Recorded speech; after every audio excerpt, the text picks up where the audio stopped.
I'm wondering if all of you received a copy of the handout that I placed on the table this morning.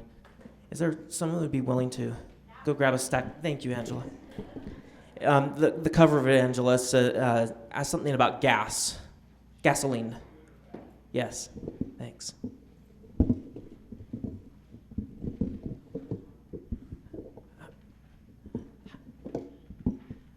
I don't know how I can add much to what LaDon's already shared with us, especially in light of what Grant said this morning about how we had an inspirational day yesterday, and then we go home and reality hits, and we think, how can I do so poorly at applying all that I just learned?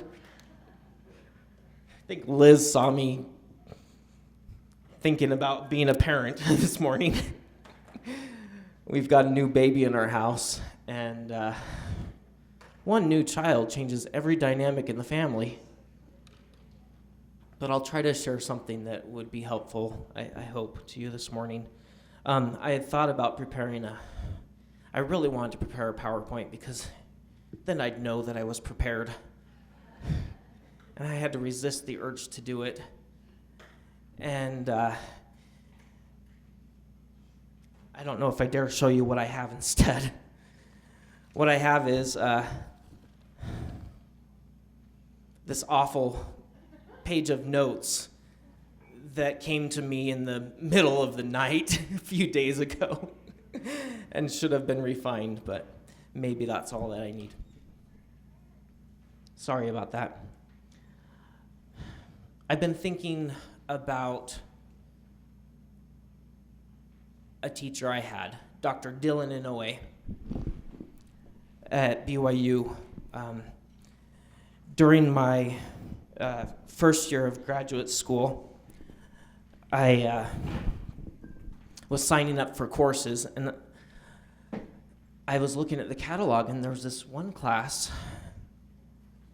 It was a 6-credit-hour class, which meant it was quite hefty. And in the course description it said, not recommended for first-year graduate students. And yet I felt like I needed to take that class. And it was taught by Dr. Dylan Inouye. And I believe I did my entire graduate program just so I could take that class from him and learn from him. Because so often I think back to how he taught as the model of teaching that I strive to follow. And I'm grateful for that. I remember one day in that class, it was a very small seminar. There were probably 8 of us, students in there. And some students from other disciplines were required to take that class. And there was one in particular from physical education who was in there and not pleased that he had to be in there. Because this class was talking about the philosophical underpinnings of educational psychology. And this man thought, what in the world does that have to do with what I care about? I didn't realize this was going on. I was just there soaking in what I thought was a great feast. But I remember one day in class, Dr. Inouye stopped the discussion. And he went around the table, person by person, and asked us how what we were learning could be relevant to each of us in our own disciplines and fields and personal goals. He probably spent 15 minutes with each of us. And that moment stood out to me. I guess I hope that I learned something from that. Towards the end of this year, I had a new student join my class who didn't get the benefit of being with us all year and building the layers of culture and understanding that we had together. And it was near the end of the year and a lot was going on, and one day I just needed the students to do a reading on their own. And it was on 20th century Chinese history. and I expected them to be able to do this. And everybody was doing quite well, except for that one student who just wouldn't do it. Just wouldn't do it. Was doing everything but being what I thought of as self-governed. And after a few times of trying to gently get this student back on track, while I was trying to conference with other students individually, suddenly I realized that the student was asking me a question and didn't even realize she was asking me a question. And she was asking me, why does this matter? How is this relevant? Why should a teenager care about 20th century Chinese history? And I wasn't sure I had the full answer. And I knew there was an answer, but I didn't have the answer completely. And so we stopped and we talked about why. Who cares? And I realized it was a question that my other section of my class needed to consider as well. Why are we studying this? And it was remarkable when we really listened and we got past the simple answers, because of course there were those students in the class who said, well, if you don't understand history, you're doomed to repeat it. And we could have stopped there. But that didn't mean anything to me. I'm thinking about, who was it yesterday that talked about repentance and a fresh perspective? And that answer didn't give me a fresh perspective on life, on myself, on my relationship to God. And so I knew that answer wasn't enough yet, and we hadn't gotten to the right question yet. And so we had to somehow get past those answers to what those answers really meant. And I wish I had a record of what we discussed. I think I said something to the effect of, but let's say that you're a 15 or 16-year-old. I said this to my class. Let's say that you're a 15 or 16-year-old and you're not voting yet, and maybe you're not terribly interested in your role as a citizen yet.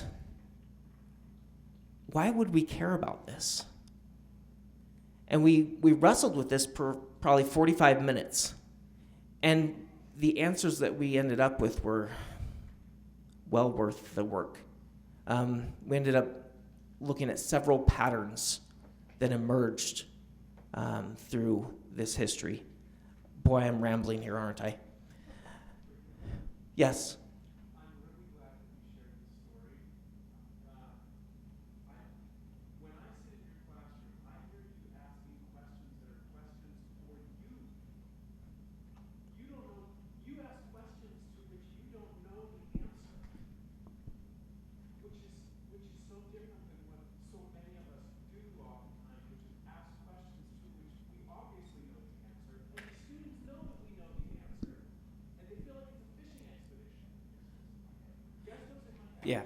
If you don't do that, and well, I mean, you ask I try not to. but I heard you ask those to which you don't know the answer. I think that that's one of the real most motivating things to letting the Spirit be the teacher is finding questions that are authentic questions for us. And then the students feel like they're helping us as a teacher to learn something as opposed to just trying to figure out what's in my head. And I think that's sometimes, yeah, thank you. I was in a training session once where the presenter said he never asks his students a question that he knows the answer to. And I was taken back by that. I thought, really? You've been through your curriculum how many times? And you can still come up with questions you don't know the answers to? And he stood by that statement, that he does not ask a question he knows the answer to. And I've thought a lot about that, and I think I stand by it. Now, we might have some ideas about the answer to some of those questions, but we may not have the complete answer yet, or we may not have explored all facets of that answer. I don't know if that's what you're referring to, Grant.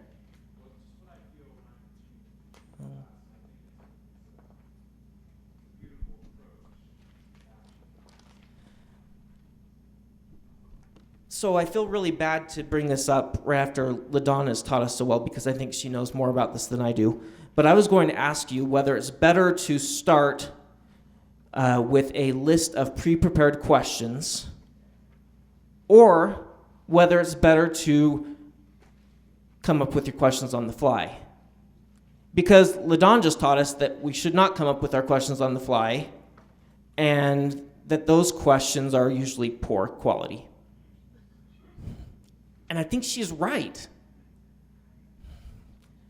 But there was part of me that said, that is also saying, but sometimes my best questions come out of the discussion. What are your thoughts? I was just going to say that too. I think it's a combination. You need that pre-prepared, but also be willing to allow the Spirit to bring questions to mind that you didn't prepare ahead of time. Did you hear that? Sorry, I didn't catch your name. Okay. Becky. Becky's saying that sometimes it's okay to, it's important to have the questions pre-prepared, but also to be open to receiving questions that are inspired in the process. Okay, thank you.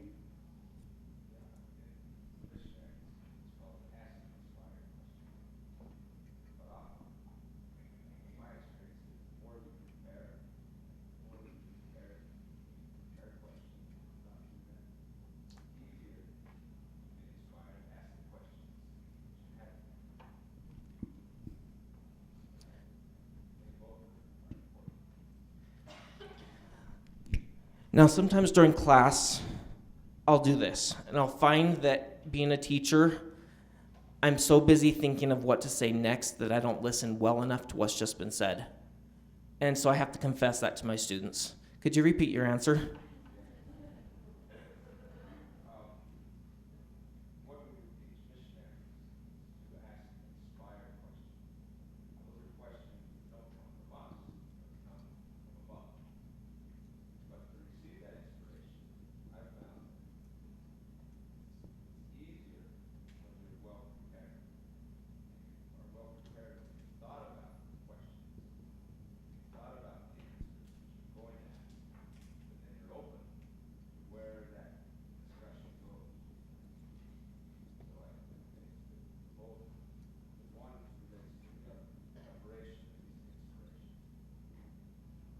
So you're building off what Becky said. You're saying it is not an either-or option, but the preparation can be the foundation for receiving those inspired questions. Okay, thanks. Jolene. Well, what I want to add is that there is a hierarchy of questions and type of questions. You go from the literal question, like there's one pat answer, all the way up to where they're analyzing and synthesizing material. So if you just learn the verbs to start your questions, the inspiration will come on what to ask them. Like, can you compare this, which is a simpler question than can you synthesize or analyze this and that, what outcome will happen. And then the Spirit can help you fill in those blanks. But maybe sometimes as your preparation is starting with the right verbs, that will take their thinking to a different level. And so I think you're referring to Bloom's taxonomy when you're talking about a hierarchy of questions. That's one of them. And you're talking about selecting those verbs to start your questions, and that's part of your preparation. Okay. And if you haven't seen Bloom's taxonomy, you may want to look that up. It's a spectrum of levels of thought, and sometimes online you can find charts that give you question starters for each level. Thanks.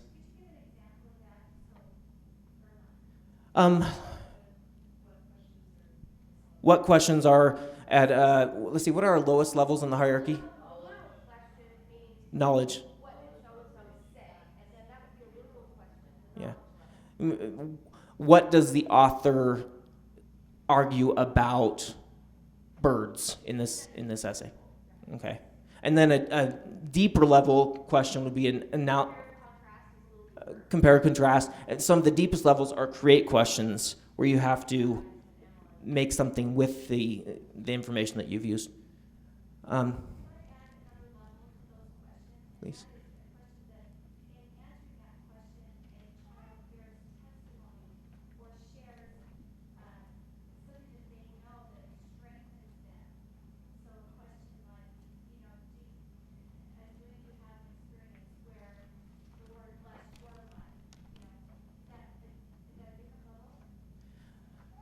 Certainly, it's an application question, or you might call it a testifying question. Sounds like interesting. I'll put that up here.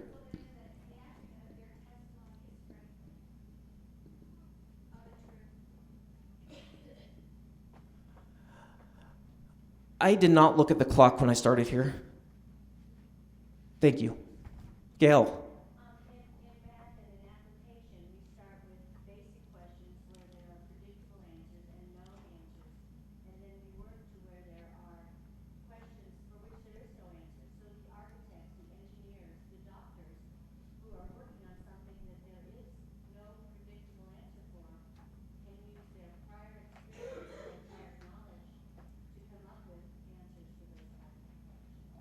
So you're saying you can lead in a systematic way from the known to the unknown. And then be able to answer those questions. That's what all the research is about for medicine and for all sorts of things. Starting with the known and working up to where we don't have those answers, but we're still going to continue to work and research them. Okay, thank you. We'll take two more comments here. Ty?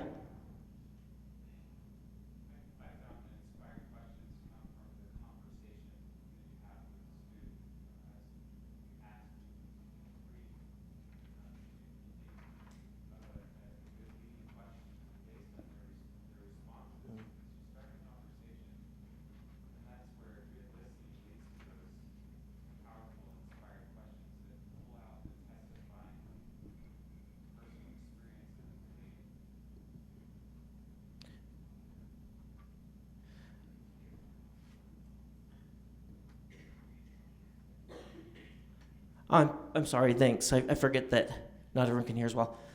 Ty,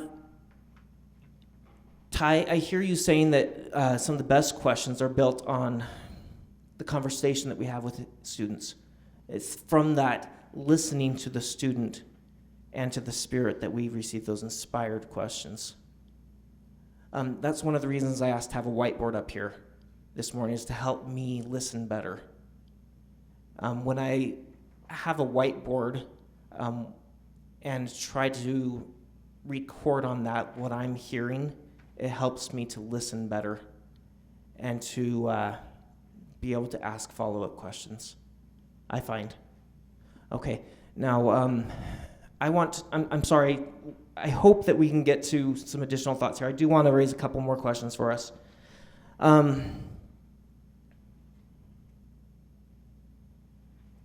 I want to share the thought that there might be different types of questions that elicit just different types of responses. A couple of those are questions of definition. A question of definition, let's say that our subject today is the Pledge of Allegiance. The text of the Pledge of Allegiance. Questions of definition ask us to try to define the meaning behind that subject. If I can get my technology to cooperate here, I'll give you a couple examples. That's not my computer. That's why. Can you tell I'm not feeling wholly put together today? But thanks for working with me anyway. Yes, thanks. Questions of definition with the pledge. What is a pledge? What does it mean to pledge? Go ahead and answer. To promise. Okay, that was a fishing question, wasn't it? And we've moved on. Did we have a new, fresh perspective? Not really. So we have to dig deeper. Now we have to ask some follow-up questions. Well, what's the difference between a promise and a pledge? What do you mean? And a pledge is showing loyalty to an idea, a concept. More than in a promise? I think so. Because you're using your whole life to show that loyalty. You're saying a pledge is a dedication of a life. Dare I say a consecration? Or is that too far?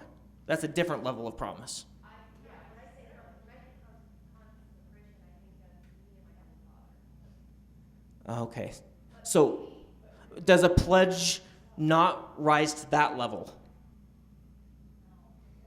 Well, if you're pledging money to something, okay, like Primary Children's, Miracle that's all going on right now. If you're pledging it because you believe it, not just because I made a promise and I'm gonna follow through. So a pledge involves something of the heart, some level of belief or dedication. More, you're saying it's different from a promise, but perhaps not as strong as a covenant? To me, a pledge is, well, like I said, you pledge to give this money, you say you'll do it. I don't know if my heart is totally into every pledge I make. Yeah. Yeah. You're saying you... But it's in a promise or something. So not that same level of having your heart in it. Okay. Interesting. Julie. And yet you can pledge your life for your country.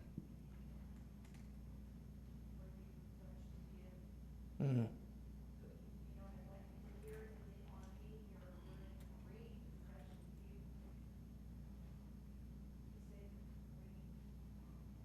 that's your code, that's what you live and die by. So that level of pledge could be sacred.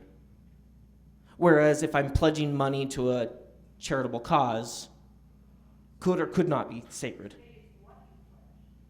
Oh, so maybe what you pledge determines the level of commitment. Okay, so in the Pledge of Allegiance, we are pledging allegiance. What does that mean? Well, how we pledge, we stand, we speak, we put our hand over our heart, Oh, we put the flag, all of those things go with it. wow. Okay, I hadn't thought of that. The context in which we take this pledge is part of the meaning of the pledge. So when you stand, what does that do? Honor, respect, When I put my hand on my heart? hopefully it's from your heart. Wow. Okay. So I'm starting to have a fresh perspective. Are you? I did not come into this discussion this morning anticipating these answers, but I know we're getting somewhere. And we could continue down this path. These are questions of definition. Does that make sense? What is a pledge? We are going to move on to what is allegiance, and together, what does that mean? Now, there are also questions of values or value. Did you switch my computer? Oh, bless you. Thank you.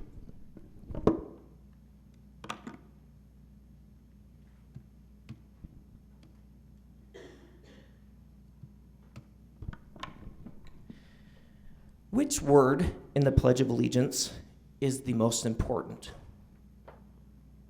Would you and your neighbor for just a moment decide which word you think is the most important word in the Pledge of Allegiance?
Five seconds.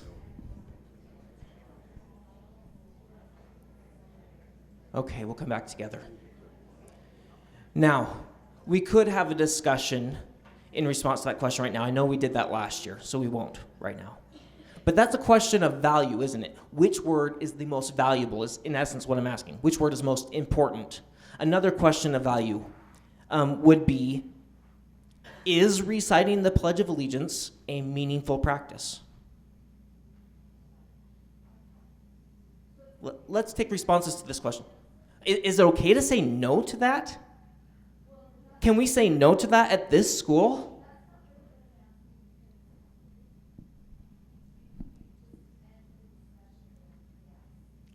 Oh, you're saying, is that a bad question because it doesn't lead to discussion? That's right. So we'll follow that up always with the why or the explain question. Good point. Is reciting the Pledge of Allegiance a meaningful practice? Thoughts? Julie?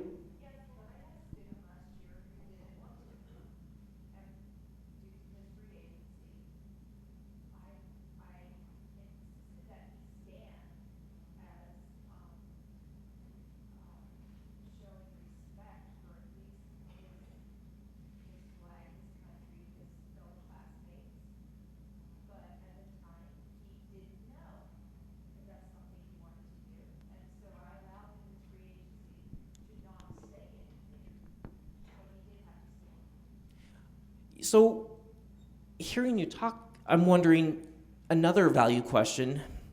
Which is better? To stand and recite the Pledge of Allegiance from rote?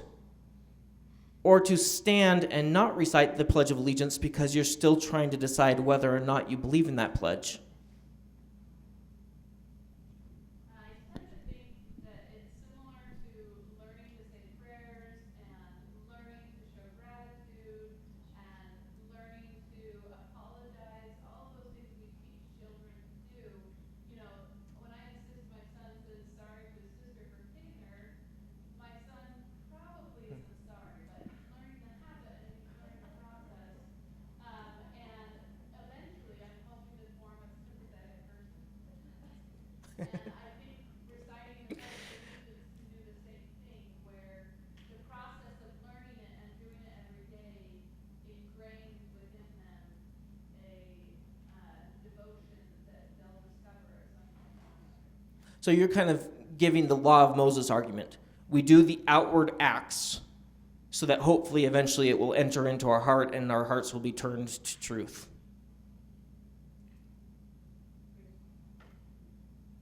Keisha? I'm sorry, you're in my blind spot. This is really powerful for me because Will Hank is really good at asking the questions that are a little bit difficult to look at. And so I wanted to go back to when we said, is this something we can even ask at this school and have a discussion about? Because we're all completely on board with, yes, of course the Pledge of Allegiance is something we should recite every day and we have a conviction in our heart. Well, what if we were asked to take the side of why it's not? And where would we look? And where would we go to in our resources in our mind to try to find what that is?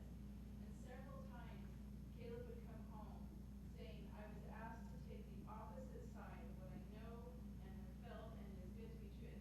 And I've learned more by doing that than had I taken the side that I already am convicted on. And he would be asked again and again to be on the opposite side. And he said, at that moment, I was able to step into other people's shoes and other people's experiences and articles that have been written against it or whatever, and say, this is why. And he goes, and there was times afterwards when peers would come up to me saying, I had not thought of that side before.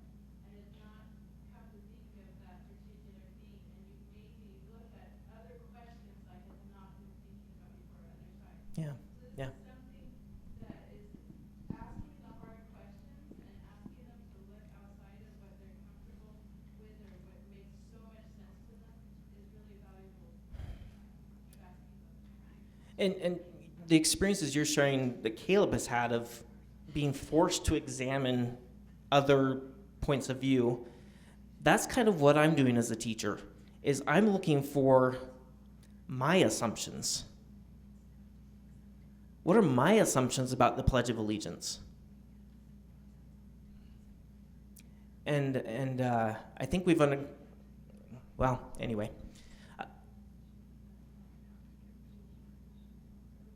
Julie, please. Of course we have time. Well, I thought, as younger, we've got so many ages here to teach. As younger, we do have rules and things, but we also inspire them with the life. That's why we teach history, is to tell, all of these stories of the people who died for their country, and then we inspire them to want to.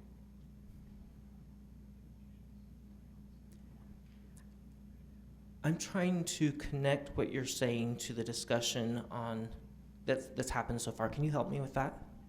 Well, she said we have to teach our children to pledge allegiance, and so sometimes we require that, but we don't require without teaching why. So you're saying it's not enough to just go through the required Mosaic law, but we have to educate the heart along with that.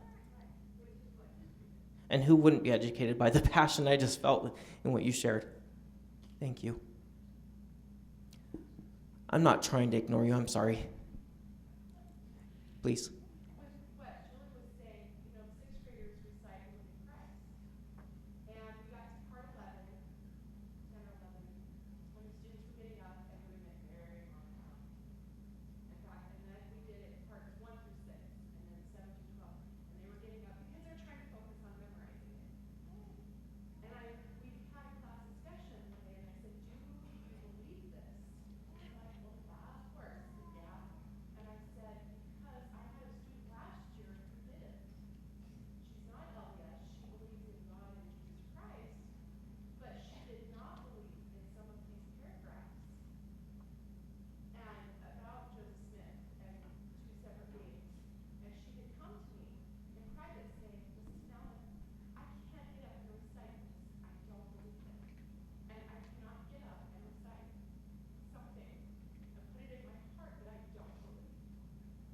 And I respect her so much for having the courage of her own convictions to stand up for what she believed or didn't believe. And so we worked out a way where she could pass off and, get memorization scores. But I shared that with this class this year. I said, I had a student last year who didn't believe it, all of it. And the faces of some of those students were like,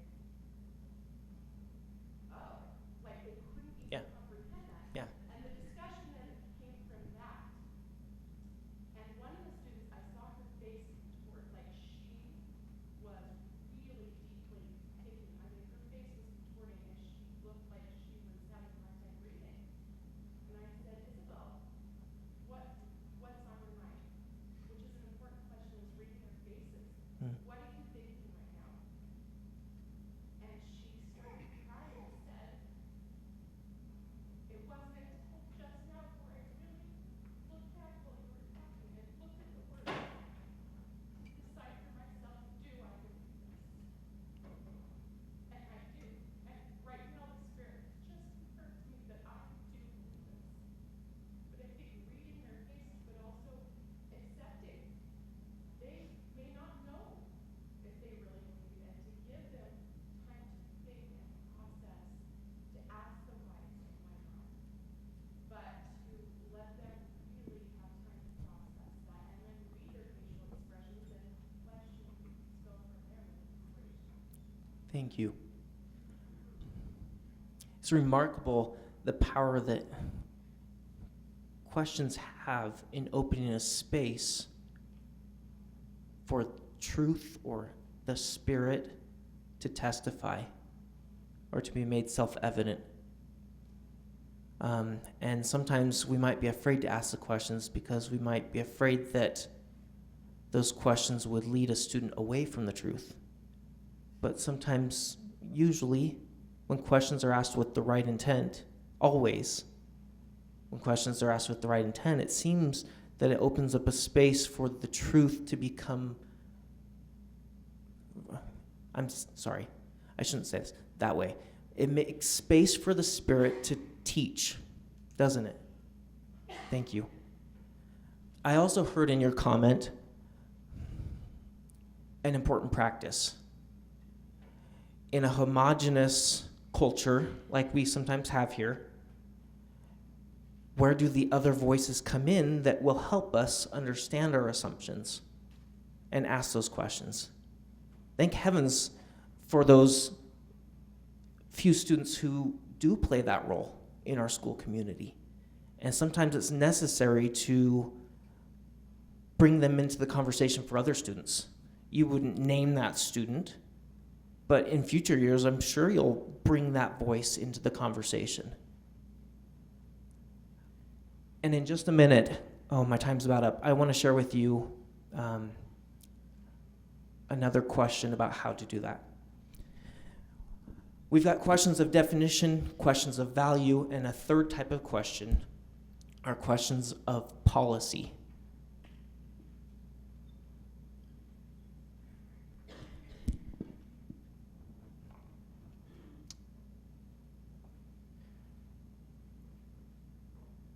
Should schools recite the Pledge of Allegiance would be a question of policy. Maybe a more interesting question would be, how often should we recite the Pledge of Allegiance? Now, why would that be a more interesting question than should schools recite the Pledge of Allegiance?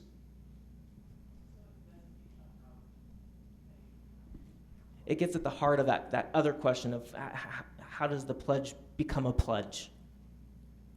The first question, if I'm using what LaDawn taught us this morning about trying to answer the questions ourselves, how would my students answer this question?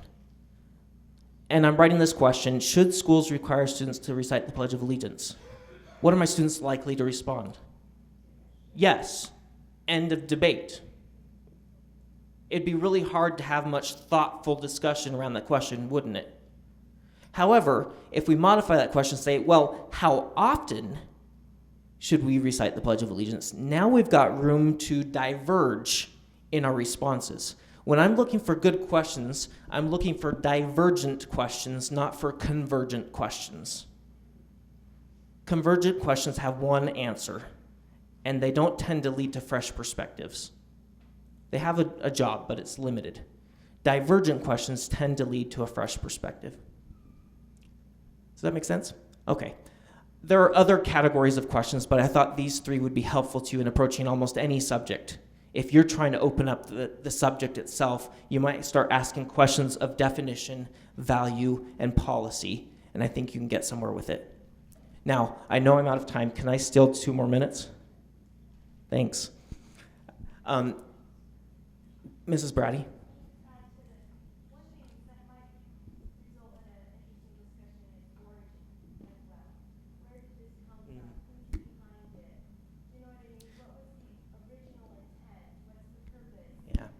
Oh, that's a great one. Yeah. And that's going to probably be a research question, isn't it? Not a question we can just solicit thought on. It's going to require information. That's another question that we could discuss. When do we need to look for additional information as we answer questions? Okay, if you look at your handout, the first one, the front page of it, I saw this in the BYU magazine and I was struck by it. What was the question on there? Is cheap gas good or bad and why? And then as you read through those responses and you look at what disciplines those different BYU professors come from, it's very interesting to see how their unique lenses shed light on the question. Isn't that interesting? How can we do that in our classrooms? How can we circle around our subject and bring in multiple perspectives about the topic? Especially when we tend to have homogeneous thought. How can we teach students the pattern of thinking of trying to approach their subject from multiple points of view? If we had another half hour, we'd do an exercise with this. I was thinking about Columbus and his first letter concerning his first voyage. And there's a passage in that letter where he talks about the beauties of this land.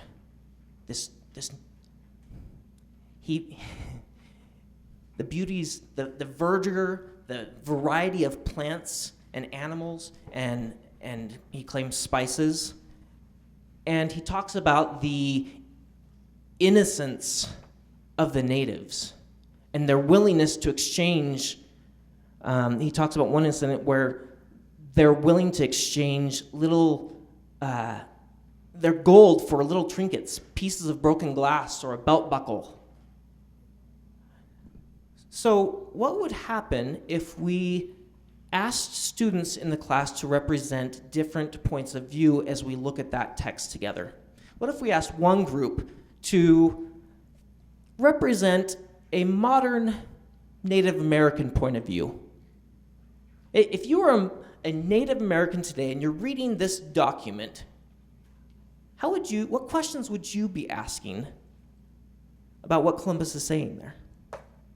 And then let's have another group represent a Spanish priest from Columbus's day, Catholic priest, who's reading Columbus's account. What questions are they going to ask about this account? Is he talking about the Garden of Eden here? Are these natives like Adam and Eve? Is he trying to describe paradise on earth?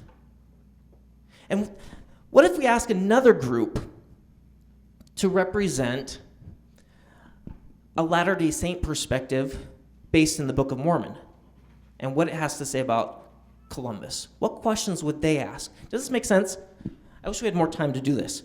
But if you can assign different points of view to examine a subject, then we might be able to help students ask some questions that will start to challenge our assumptions and give us a fresh perspective. Thanks for your great participation. I hope that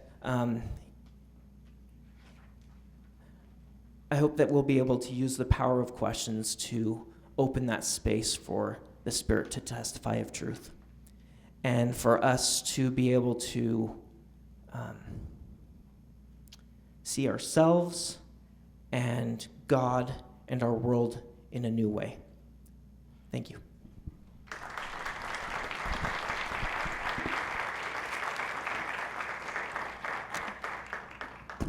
I have to correct what I just said. We don't want to see ourselves and God in a new way. We want to see ourselves and God in a fresh way. Thanks.